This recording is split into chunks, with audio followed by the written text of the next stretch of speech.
Wanaume sasa hivi hatutumii nguvu kubwa kwenye kutongoza. Unasikiliza mistari miwili mitatu ya nyimbo za Mbosso, unaziapply katika maisha ya kawaida ya utongozaji. Imagine, unamwambia mtoto mzuri, nitamwajiri Rambo na Arnold Schwarzenegger ili wao wanakulinda wewe tu.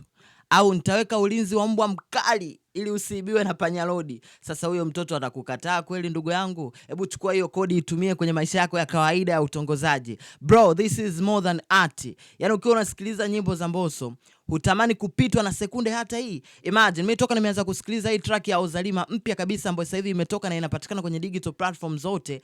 The time ame-release nimeanza kuisikiliza. Nimeanza kuisikiliza nukta baada ya nyingine. Tofauti kabisa na nyimbo zingine, ukiwa unasikiliza utaanza kukimbiza, kupeleka kwenye verse tam.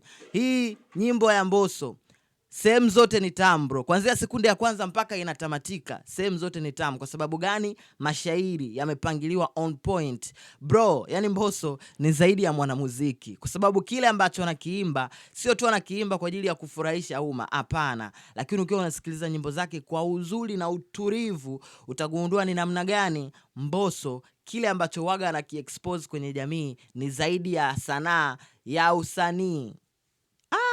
Sijata nizungumzaji, naishiwa maneno kabisa. Kitu pekee ambacho naweza nikamwambia, nendeni mkasikilize track ya Ozalima, inapatikana kwenye digital platform zote, afu uje uniambie ni shairi gani limekukosha zaidi kwenye hii track ya Ozalima. Mimi binafsi kuanzia leo nafikiri sijui tena kama nitaachwa jamani kwenye mapenzi, kwa sababu nilikuwa nalalamikiwa sana, bounce ya huko romantic sijui na nini, lakini sasa hivi nikisikiliza zangu mistari mitatu ya nyimbo za Mbosso, nikaanza kumwambia mchumba, ananiachaje sasa?